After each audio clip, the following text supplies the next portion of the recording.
Welcome to this very special episode of Chumps to Champions, my very last Chumps to Champions video and also my last Football Manager 2015 video because FM16, the beta, is due out towards the end of this week, most probably. This video will be in the style of a Football Manager experiment, which many of you will be familiar with, very popular videos on my channel. So what I'm going to be doing is I'm going to be holidaying 5 seasons and seeing what happens to Chelmsford City. For those of you that haven't watched my Chumps to Champions videos, my series that was 90 episodes long, I'll just quickly go through what I've done with Chelmsford City on this save. So I started in the Conference South, and after 10 seasons I've managed to finish 6th in the Premier League. And with FM16 just around the corner, I've decided to end the series there. But I'm going to holiday 5 years without me in charge. We're going to see who comes into the team as manager. That'd be one interesting thing. Maybe managers. We might have a few managers over 5 seasons. And then see how Chelmsford City do over those 5 seasons. Now I'm sort of hoping that Chelmsford survive those 5 years. You could say, oh, well, if they get relegated, then it looks good on you and how well you did with this team. But on the flip side, I don't want them to go down because I've built this team up.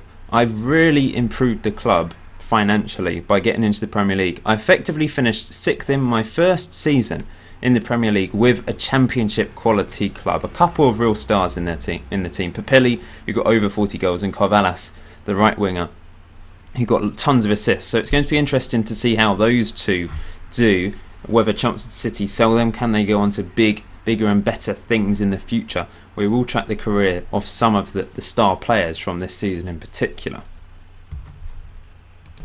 But because I finished so high up with a team that was championship quality, it does mean financially the club is incredibly secure. I think they've got 90 million to spend in the first season and £650,000 extra a week to spend on wages compared to what I had in the first Premier League season for the club. So the new manager coming in will have tons to spend and will hopefully stabilise the club as a Premier League staple for many years to come. So I've already holidayed 1 year, so let's see how they did. Can they improve on 6th? Probably not, but let's see. They managed to finish 12th, so Chelmsford City did survive, although I haven't actually holidayed further enough, so I'm going to have to holiday a little bit extra and then we'll see. But they have survived so far with a couple games to go. That's better. Unprepared as always. Chelmsford finished 14th in the end, so they managed to get 45 points. That's only 9 less than I managed last season, but remember last season 54 points was enough to get 6th place. This season it would have only been enough to get 9th place. It shows the difference in the 2 seasons. But a very good season for Chelmsford City in this first season under a new manager. And the following season, the 2025-26 season, they finished 15th, so dropped 1 place, flirting with relegation I guess, but there was quite a big gap between the 3 relegated teams and the few teams above. So let's see how Chelmsford City are after 2 seasons. Who's their star players, what the finances like. You can see they're now a 4-star reputation team, a national 4-star reputation team, secure finances. I think we were rich when I left. However, they're just secure now. So we'll have a look at some of the transfers and the players coming into the team. Are there any names you recognise in there? Laurencio is still there. Has he played at all for Chelmsford City over the last couple of years? He did this season, quite a lot in fact. 28 games in all competitions. Last season, only 11. Didn't get a very good average rating though. Moving down the list, Langiano is still there. 25 years old now. The guy signed from Everton on a free. He played 13 games in the league last season, and this season just 12 games in all competitions. So they're just sort of substitutes, I guess, as backup. Camigliano is still there, the Italian that I said, who didn't have an amazing first season for me, one of the lower performing players. But he has been a mainstay in the team over the last couple of years. Lots of performances from him. Really poor average rating this year, though. And then we've got Harry Maguire, who I signed for that Premier League season, now aged 33. Isn't their main centre-back. Last season played plenty of games. This season, not so many. Are there any other players? Let's go down the list and see. I can't see Papilli there, unfortunately. Fejic is there, though. Still got Fejic, the Slovakian who's got 2 goals in 5 games for Slovakia, hasn't developed as much as I'd hoped and had pretty poor seasons average rating wise, mainly a substitute this season in particular, as you can see there from the numbers down below. And we've got 2 more players. Amadou, the 32-year-old guy from Niger, who was a star for me in the Championship, you will remember, those of you that watched this series. But over the last couple of years, he's only played really reserve team football. And last season, 1 game, 1 sub-appearance, it's turned into a backup. Really is literally a backup. He's not playing. And Fotu as well, who went out on loan actually for a time in his last season with me, or my last season, but then over the last couple of years, lots of sub-appearances last season, but the season just gone, not so many games, mainly playing in the reserve. So most of my players have left. The ones that have remained haven't done particularly well, and that's probably because they aren't quality enough, are they? So let's look at the transfers. I'm really interested to see what happened to Papilli. He went to West Ham for 8.75 million. Let's look at him first before Cavalas, who went to Real Madrid. But Papilli was the main man. Those of you that watched my last season with Chumps City in the Premier League will know he scored huge numbers of goals. 44 goals in 42 appearances. 7.48 average rating. He was ridiculous. Has moved to West Ham for 8.75 million. They should have definitely tried to get more than that, considering how much of a goal scorer he was in the Premier League. How many goals in the Premier League? He scored 36 goals in the Premier League. That's ridiculous. It was a joint record along with Senna of Chelsea, who scored the same number of goals in the same season. But he only moved for 8.75 million to West Ham, just down the road, and has done really badly. They haven't played him. In the reserves he's done very well. You can see this season 17 goals in the reserves, but they're just not playing him, and it's a real shame because he was such a star for me, unbelievable player for me, and he's just rotted. He still looks pretty good. He's about the same level as he was for me, but he was just a ridiculous goal scorer for me. He's on 130k a week at West Ham. That's how much they had to pay him to get him to go to West Ham. But he's not playing. It's just such a waste. And Carvalhas went to Real Madrid for 14 million. To be honest, his value was up to like 22.5 million with me at Chelmsford when I in my last season, because I was obviously so good. But what's happened to him? He's playing for Castilla. He's playing for the reserve team, the B team. He's playing very well for the B team, but he should be in a first team somewhere, ripping up divisions, because he is an excellent player. 17 crossing, really good physicals, pace and acceleration, all round a very good wing. He's got 4 caps for Portugal now. He's on 100k a week, but he's being wasted by Real Madrid. And lastly, Mandanda, who was my main keeper in my last season, moved to Leicester for 500,000, has only played a handful of games for them really, and not done very well. So the 3 of my main players have just rotted. You can see here they spent plenty of money. They spent 88 million and sold 23.5 million pounds worth of players. But the players coming in, you've got Enjoy, a Belgian, Diallo from another Belgian team, in fact, Genk. Okora coming from Middlesbrough. Striker looks very good actually. 4 caps for England. He is a star man actually, looking at him. Lloyd Lewis for a lot of money. Lots of youngish English players here coming into the team, which is good to see actually. Then a Czech Republic player, 13 goals in 18 games, another striker. So they've certainly spent their money wisely. It's just a shame what's happened to Papilli. But they haven't quite managed to top my 6th place, have they? So we'll have to see how they do over the next couple of years. You may have noticed there's no manager at the moment. So let's see who's been in charge over the last couple of years. We've had Ion Andoni from Romania in charge, and was there for 1 year, basically 2 years, and then decided to retire. So did okay with Chumps, stabilised them, kept them in the division. Let's see who comes in for the next 3 years. Will there be a manager that can last that long? Okay, so I've holidayed 3 more years. So we're going to look at these 3 seasons, and that will be the end. I've decided to just holiday 5 seasons. If they're still in the Premier League after 5 seasons, then I think they've become a stabilised Premier League club. So in the 3rd season without me in charge, the 4th season in the Premier League for Chumps City, they managed to improve on their previous 2 seasons and finished 13th with 44 points. That was actually 1 point less than last year, I think, but 2 places higher. Doing very well to stay up again. Pretty poor goal difference, unfortunately. Then, in the 5th season in the Premier League, the 4th without me, they finished down in 16th on 40 points. And the last season, they finished up in 7th. So no, they haven't managed to beat my 6th place.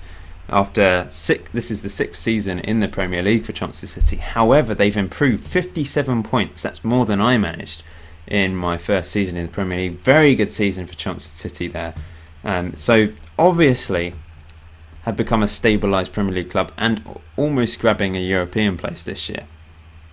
So fantastic stuff from the club. It's good to see that they have survived 5 seasons. At the moment, Nigel Adkins is the manager of Chumps City. There's rich finances. It's dropped down to 3.5-star reputation club. Was it 3.5 at the start? I thought it was 4. I might be wrong. Anyway, they're a 3.5-star reputation club. Nigel Adkins is in charge of Chumps City at the age of 64. The key player is still this English guy who's got 9 goals in 35 games at the age of 26 for England. He looks a really good striker. 19 finishing, composure 17, off the ball 18, good pace and acceleration. That's what you want to see from a striker. Brilliant heading as well. Fantastic player, worth 29 million. They're paying 97k a week. The highest earner at my club when I was in charge was £19,000 a week in that first season in the Premier League. Previous to that, when I was in the Championship, I think the highest earner was like £6,000 or £7,000 a week. It's crazy how the money's gone up for Chumps City. It's good to see they've become a really strong team. Let's look at Okora then. See how he's done for Chumps City over the years. You can see lots of goals every single season. This season, 24 goals in all competitions. That is very good to see indeed. He's also the captain. The hot prospect. Have they improved the youth facilities? He looks pretty good. He's definitely better than any player I've seen come through the Chumps Youth Academy anyway. So let's have a look at the squad. I doubt there's anyone left from my time. They've got Mateo Kovacic at the age of 35. Croatian legend. Fantastic player. Signed him on a free from Man United, who originally signed him for 42 million towards the start of the save. I think he's probably the only real-life player in this team. I might be wrong. Yeah, it's crazy stuff. So let's see what happened to the players that we know, we love and remember from my days in charge. There wasn't many left to sell, to be honest. If we go back 3 seasons, they only spent £5.82 million and sold £1.2 million worth of players. You can see Langiano and Fotio went out on frees. Wonder where they're playing nowadays. Fotio is playing at Plymouth and Langiano is playing for Lincoln. So it shows their level. They're in League 1, League 2 level clubs. Moving on to the 4th season without me in charge, they spent quite a bit of money but not huge amounts and sold £6.25 million worth of players. Signed a guy for 24 million, Didion, from France, who is young. He's a hot prospect, I guess. He's got 1 cap for France, but he's a very good player looking at him. Since signing for 24 million, very good average ratings. So he's their main man at the back, I guess. And going out of the club, you may have seen Amadou going out on a free, Fejic, Camigliano. So all these players that played for me have gone. Camigliano's retired. Lorenzo is playing for Fleetwood. We've got Fejic playing for, I don't even know who this team are. They're in Costa Rica, of all places. He's really dropped off then.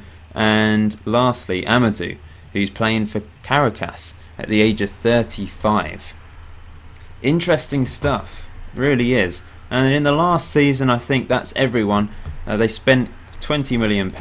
Biggest signing was Zani from Verona, another Italian striker, 1 cap for Italy as well. But it looks a very good player. So they've certainly signed better players than I had. My season was remarkable, thanks to that ridiculous season from Papelli. I finished really high and won games. So this is Branca. Do you remember him? The Wonder Kid. He hasn't turned out to be a world-class player, that's for sure. He's at AC Milan, and unfortunately he's only getting a few games every single season. I'm sure you're all wondering what happened to Papelli then in the next 3 seasons.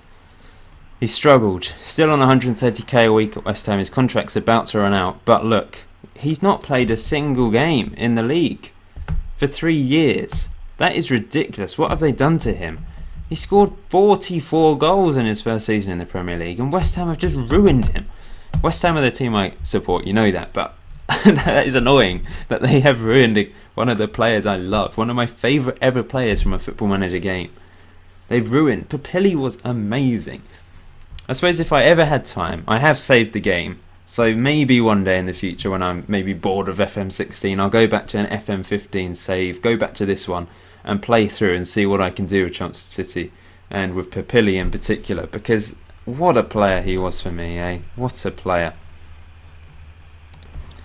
Carvalhas, still at Real Madrid, has now managed 1 goal in 6 games for Portugal 3 years on from when we last saw him.